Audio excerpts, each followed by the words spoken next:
अगर आप भी महादेव जी से प्रेम करते हैं तो हाँ लिखकर कमेंट में अपना नाम दर्ज करें और इस संदेश को लाइक करके महादेव जी को प्रसन्न करें और चैनल महादेव जी का संदेश को सब्सक्राइब करें।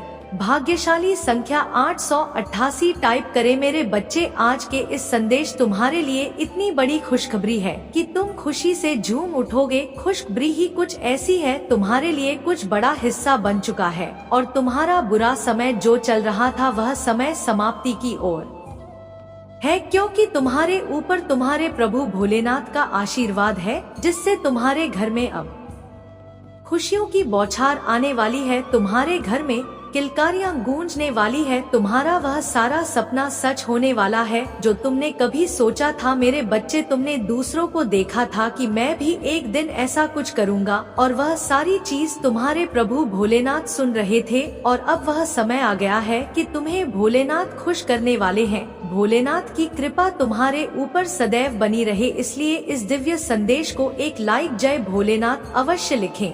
और भोलेनाथ के सच्चे भक्त जो भी है वह इस चैनल को सब्सक्राइब कर ले। मेरे बच्चे, अब से तुम्हारा समय, तुम्हारी तकदीर तुम्हारे साथ चलेगी और अपने मन में तुमने जो भी चीज सोच रखी थी वह सब तुम्हें प्राप्त हो जाएगा, क्योंकि भोलेनाथ का आशीर्वाद बहुत शक्तिशाली है जो तुम्हें दुनिया के हर सुख दे सकता है। मेरे बच्चे, आज का यह दिन तुम्हारे लिए बहुत महत्वपूर्ण है, क्योंकि आज तुम्हें यह संदेश मिल रहा है। यह प्रामाणिकता है कि तुम सत्य के खोज में निकल पड़े हो। यह आधारशिला है तुम्हारे प्रगति की तरफ आगे जाने का। आज कुछ रहस्यों से पर्दा हटने वाला है।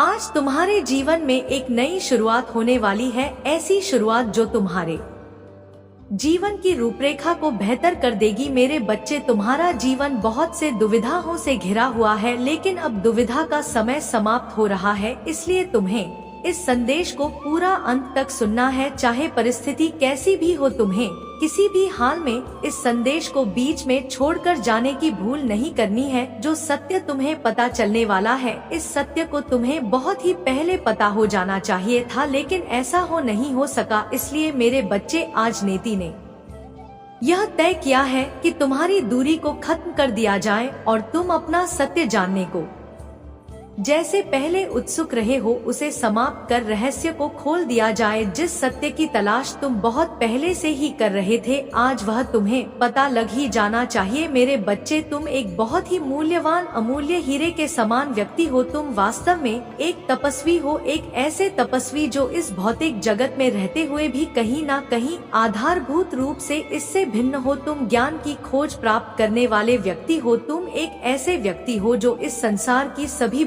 को अपनी चमक और अपनी ज्ञान से दूर करने की क्षमता रखता है। तुम उन सभी व्यक्तियों के लिए वरदान हो जो दूसरों के द्वारा शोषित और दूसरों के द्वारा पीड़ित है। मेरे बच्चे, तुम उन सभी का उद्धार करने में सक्षम हो। दूसरों की सहायता करने की भावना तुम्हारे मन में कोई आज यूं ही नहीं जन्मी है, बल्कि तुमने ने यह कार्य पिछले कई जन्मों से किया हुआ है। चाहे तुम्हारा जन्म मनुष्य का रहा हो या ना रहा हो, हर जन्म में तुम्हारे विवेक ने तुमसे यह कार्य निश्चित ही करवाया है, और यही तुम्हारे कर्मों को सही करने का फल रहा है कि अब तुम्हारे जीवन में बहुत बड़ी प्रगति होने वाली है। इस प्रगति को तुमने बहुत लंबे समय से अर्जित किया है। यह प्रगति तुम धीरे धीरे आकर्षित करते आए हो। मेरे बच्चे, तुम्हारे पास स्वयं को प्राकृतिक रूप से उपचार करने की क्षमता है, लेकिन तुम अभी तक इसे समझ नहीं पाए हो। तुम्हारी ताकत ऐसी है जिसका अभी तुम्हें ज्ञान नहीं हो पाया है, लेकिन जिस दिन तुम अपने सामर्थ्य को समझ जाओगे तब तुम्हें यह आभास होगा कि तुम कितने ज्यादा मूल्यवान हो। मेरे बच्चे, तुम कोयले के बीच छुपे हुए उस हीरे के समान हो जिसकी चमक से तो हर कोई प्रभावित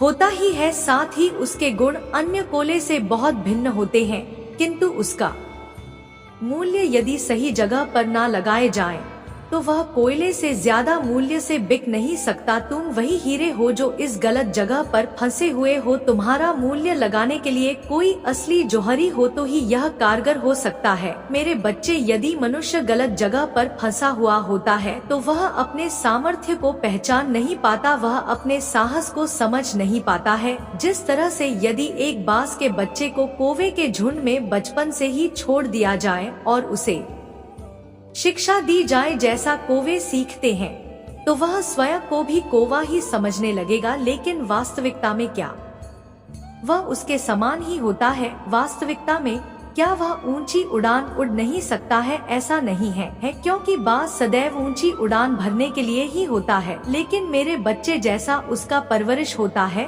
और जिस प्रकार से उसका परिवेश होता है, वह उसी प्रकार से स्वयं को मान बैठता है। तुम भी अपने परिवेश और अपने वातावरण की वजह से स्वयं को कमजोर मान बैठे हो, स्वयं को बहुत हल्के में ले लिए हो, स्वयं के सामर्थ्य को पहचान नहीं पा रहे हो। जिस दिन तुम अपने भीतर उतरोगे, उस दिन अपने साहस को समझ जाओगे। मेरे बच्चे, तुम सदैव जो मुझसे मांगा करते हो, वास्तव में वह तुम्हारे भीतर है। तुम बस उस रास्ते को तलाश नहीं पा रहे हो, लेकिन वह तुम्हारे समक्ष ही है। मैं निरंतर तुमसे कहे जा रहा हूँ कि वह तुम्हारे भीतर है। तुम्हें स्वयं को महसूस करना होगा। तुम्हें इस समाज द्वारा सिखाए गए, इस समाज द्वारा पढ़ाए गए और बताए गए मूल्य को त्यागना होगा। तुम्हें स्वयं से फैसले लेने होंगे। किसी विचारधारा से ऊपर उठकर स्वयं को जानना होगा। प्रार्थना की ताकत को तुम्हें महसूस करना होगा। तुम्हें आशीर्वाद प्रदान की जा चुका है। तुम अब उस आशीर्वाद को स्वीकार करने की श्रेणी में आ गए हो। तुम्हें अपने भीतर झांकना ही होगा। यही वह राह है जहां से तुम आगे देख सकते हो। और यदि एक बार तुमने स्वयं को आगे देख लिया, तो तुम सत्य के मार्ग पर निकल चलोगे। मेरे बच्चे, व्यक्ति जैसे जैसे बड़ा होता जाता है, जैसे जैसे अनुभवी होता जाता है, उसी तरह से उसे अपनी बेड़ियां तोड़ देनी चाहिए। लेकिन अभी भी तुम विभिन्न प्रकार की बेड़ियों में स्वयं को जकड़े हुए हो। तुमने किसी भी चीज पर प्रश्न करने के बजाय सीधा सीधा उसे अपने जीवन में मान लिया है। सीधी सधी मान्यताओं को अपने जीवन में उतार लिया है। मेरे बच्चे, मैं निरंतर तुम्हें उनसे वंचित होने को कह रहा हूँ। मैं निरंतर तुम्हें उनका त्याग करने को कह रहा हूँ। मेरे, तुम्हें मान्यता से ऊपर उठकर देखना होगा। तुम्हें स्वयं को कमजोर मानने के बजाय अपनी ताकत पर भरोसा करना होगा। अपने आप को दूसरे से तुलना करना बंद करना होगा। अपने चेहरे का, अपने कद काठी का, अपने शरीर का, यह जो तुम तुलना दूसरों से निरंतर किया करते हो, यह उचित नहीं है। तुम जैसे हो, तुम्हें वैसा ही गढ़ा गया है। मेरे बच्चे, तुम केवल अपनी खुशियों का ध्यान करो। कौन तुम्हारे बारे में क्या सोच रहा है, कौन तुम्हारे बारे में क्या नहीं सोच रहा है, तुम्हें इन सभी बात को त्यागना होगा। जब तुम दूसरों से अपनी तुलना करते हो, तो अपने भीतर बसे सूर्य की ऊर्जा को कमजोर करते हो। मेरे बच्चे, इस ब्रह्मांड में विभिन्न प्रकार के ग्रह नक्षत्र मौजूद है। उन सभी ग्रहों नक्षत्रों से विभिन्न प्रकार की ऊर्जा निकलती है। यह ऊर्जा विभिन्न रंगों, विभिन्न तरंगों और विभिन्न आवृत्तियों के माध्यम से मनुष्य के जीवन को प्रभावित करती है। तुम्हारे भी जीवन में विभिन्न प्रकार के ग्रहों का एक महत्व है। उन सभी ग्रहों से निकलने वाली ऊर्जा तुम्हें भीतरी और बाहरी दोनों ही तथ्यों से प्रभावित करती है। तुम्हारे प्रगति के लिए सबसे कारगर, सबसे सहायक सूर्य की ऊर्जा है। मेरे बच्चे, तुम्हारे प्रेम संबंध को मजबूत बनाने के लिए, तुम्हारे री में सामंजस्य बिठाकर तुम्हें प्रकृति की राह पर ले जाने के लिए जो ग्रह मौजूद है, वह ऊर्जा चंद्रमा से आती है। इसी तरह से विभिन्न प्रकार के ग्रहों की विभिन्न ऊर्जा तुम्हारे जीवन को प्रभावित करती है। लेकिन जब तुम अपनी तुलना किसी अन्य मनुष्य, किसी प्रसिद्ध मनुष्य से करते हो, तब फिर तुम अपने भीतर बसे सूर्य की ऊर्जा को क्षीण कर रहे होते हो। तो यह तुम्हारे लिए पूरी तरह से हानिकारक सिद्ध होता है। ऐसा करना तुम्हें भारी पड़ता है, लेकिन तुम इसके रहस्य को समझ नहीं पाते हो। मेरे बच्चे, तुम सत्य के मार्ग को खोजना तो चाहते हो, किंतु उस दिशा में कदम नहीं बढ़ा पाते हो। तुम्हें अपनी तुलना दूसरों से करनी पूरी तरह से बंद करनी होगी। जब तुम यह सोचते हो कि तुम्हें किसी के जैसा बनना है, तब तुम अपने भीतर के सामर्थ्य को पहचानने में भूल कर रहे होते हो। वास्तव में तुम्हें ना तो किसी के जैसा बनना है, ना ही कुछ भी बनना है। तुम जो हो वैसा ही होने के लिए तुम्हें गढ़ा गया है। मेरे बच्चे, एक बार गौर से विचार करो, यह ब्रह्मांड तुमसे क्या कहना चाहता है। मैंने जिस तरह से तुम्हारी रचना की है, तुम्हारे परिवेश की रचना की है, वह तुम्हारे लिए आवश्यक है। तुम्हें वैसा ही होने के लिए निर्मित किया गया है, लेकिन इसके साथ ही तुम्हें बुद्धि और विवेक भी प्रदान किया गया। यह बुद्धि, यह विवेक तुम्हें क्यों प्राप्त हुआ है, यह तुम्हें क्यों हासिल हुआ है, तुम्हें इसका विचार करना होगा। मेरे बच्चे, तुम अपने आसपास के परिवेश से ऊंची बुद्धि रखने वालों में से हो। तुम अपने पूरे वंशावली में सबसे ज्यादा आध्यात्मिक और सबसे ज्यादा प्रगतिशील हो।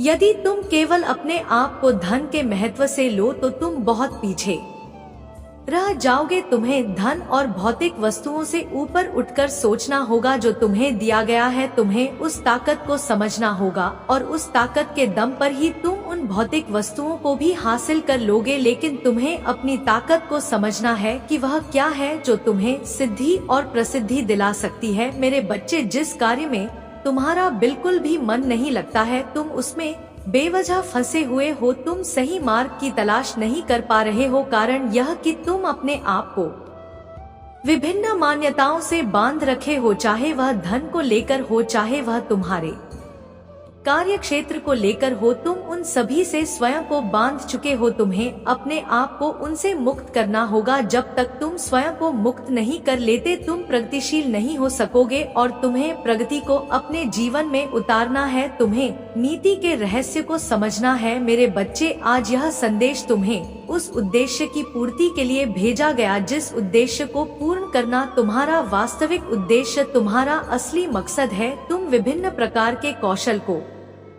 अपनाना चाहते हो लेकिन उस दिशा में कार्य नहीं कर पाते हो। तुम्हारा आलस्य तुम्हें रोक देता है और ऐसा नहीं है कि तुम जन्मजात इस आलस्य को अपने भीतर घेरे हुए हो। मेरे बच्चे, यह तुम्हारे परिवेश की वजह से है, यह संघर्ष की वजह से आता है। लेकिन यही तो चुनौती है जिससे तुम्हें पार पाना है। तुम्हें अपने मन पर ही तो नियंत्रण करना है। मन पर नियंत्रण करने के बाद तुम्हारे लिए प्रगति के द्वार तो खुल ही जाएंगे। फिर ऐसी रोशनी होगी जिस रोशनी से तुम्हारा जीवन पूरी तरह से चमक उठेगा। बल्कि उन सभी लोगों का जो तुमसे जुड़े हुए हैं, जो तुम्हारी शरणागत है, जिन्हें तुम प्रेम करते हो, उन सभी का जीवन तुम्हारे आप मंडल में आकर, तुम्हारी हवा में आकर पवित्र हो जाएगा। वह सभी प्रगति की राह पर बढ़ निकलेंगे। मेरे बच्चे, तुम्हारे भीतर दुनिया को देखने का जो नजरिया है वह सामान्य नहीं है। तुम इसे आजमा सकते हो। तुम इसे पूरी तरह से अपने जीवन में जांच सकते हो। तुम दूसरों से बात करके उनके नजरिए को जानकर यह भली भांति जान जाओगे कि तुम्हारा इस संसार को देखने का नजरिया बिल्कुल अलग है और ऐसा जानबूझकर तुम्हारे साथ किया गया है। यह तुम्हारे जीवन में जानबूझकर भेजा गया है। मेरे बच्चे, तुम्हें अपनी काबिलियत को संपूर्ण समाज के भलाई के लिए उपयोग करना है। लेकिन यह उपयोग तुम तब कर पाओगे जब तुम स्वयं ही अपने काबिलियत से परिचित हो सकोगे। जब तक तुम स्वयं ही अपने काबिलियत से परिचित नहीं होते तो तुम दूसरों का भला करने में सक्षम नहीं हो सकते। इसलिए तुम्हें इस संसार में फैली नकारात्मकता का त्याग कर अपने सामर्थ्य को देखना है। मेरे बच्चे, तुम्हारी समृद्धि ढल नहीं सकती है। तुम्हें आगे बढ़ने से तो कोई रोक नहीं सकता है। लेकिन मैं निरंतर तुमसे कह रहा हूँ, तुम्हें अपनी जरूरतों को समझना होगा। चाहत और जरूरत में बहुत मूलभूत अंतर है। चीजों को इकट्ठा करने की भावना को तुम्हें त्यागना होगा और जितना हो सके उतने कम वस्तुओं से स्वयं को घेरना होगा, क्योंकि ऐसा करना तुम्हारे लिए लाभकारी है, ऐसा करना तुम्हारे लिए आवश्यक है। और ऐसा करते ही तुम अपने नजरिए को समझ जाओगे और जब तुम अपने नजरिए को समझ जाओगे तब तुम अपने आप को इतना सशक्त, इतना मजबूत मानने लगोगे जितना तुमने पहले कभी नहीं महसूस किया होगा। मेरे बच्चे, यह समाज विभिन्न बुराइयों से घिरा हुआ है, लेकिन तुम्हें बुराइयों का त्याग करना है। तुम्हें उन बुराइयों पर ध्यान नहीं देना है। तुम्हारा पूरा का पूरा ध्यान केवल अपनी खुशियों और अपनी प्रगति पर ही होना चाहिए। मैं तुम्हारे लिए विभिन्न मार्ग बना रहा हूँ। वास्तव में यह मार्ग केवल प्रगति पर ले जाने के लिए नहीं है। यह मार्ग उस बात से परिचित कराने का है जिसे जानने के बाद मनुष्य के जीवन से सभी शोक मिट जाते हैं, जिसे जानने के बाद दुख मनुष्य को छू भी नहीं सकता। यहाँ से मनुष्य उस आनंद को प्राप्त करता है जो परम होता है, जो सर्वोच्च होता है, जो उत्कृष्ट होता है। वास्तव में यहीं से परमानंद का जन्म होता है। वह आनंद जिसे कोई छीन नहीं सकता, वह आनंद जो ना अग्नि से मिटती है, ना वायु से, ना शस्त्रों से और ना द्वेष से, ना ही समाज में फैले विभिन्न जन जन से मेरे बच्चे तुम उस परमानंद को पाने के करीब हो, लेकिन तुम्हें अपने आप को जानना ही होगा, तुम्हें स्वयं की ताकत को समझना ही होगा, तुम्हें अपने भीतर उतरना ही होगा। तुम्हारे भीतर जो चल रहा है उसे महसूस करो। तुम घबराहट में हो, तुम्हें उस घबराहट का त्याग करना है। बेवजह दुविधा से फंसे हुए हो तुम। जितनी बार दुविधा में जाते हो उतनी बार मेरे अस्तित्व पर संदेह उठता है, उतनी बार तुम संदेह के घेरे में फंस जाते हो। इसलिए मेरे बच्चे तुम्हें संदेह को त्यागना होगा, तुम्हें वास्तविकता में जीवन के मूल्य को समझना होगा। यह जीवन साधारणतः सबको नहीं मिलती। जो जीवन तुम्हें मिला है वह आशीर्वाद से भरा हुआ है, वह ऊंचाइयों से भरा हुआ है, वह प्रेम से भरा हुआ है। किंतु तुम्हें इन सभी चीजों को अपने जीवन में सक्रिय करने की आवश्यकता है। मेरे बच्चे, मेरा आशीर्वाद सदैव तुम्हारे साथ है। अपने महादेव जी का आशीर्वाद प्राप्त करने के लिए भाग्यशाली संख्या 222 लिखकर अपनी स्वीकृति प्रदान करा देना।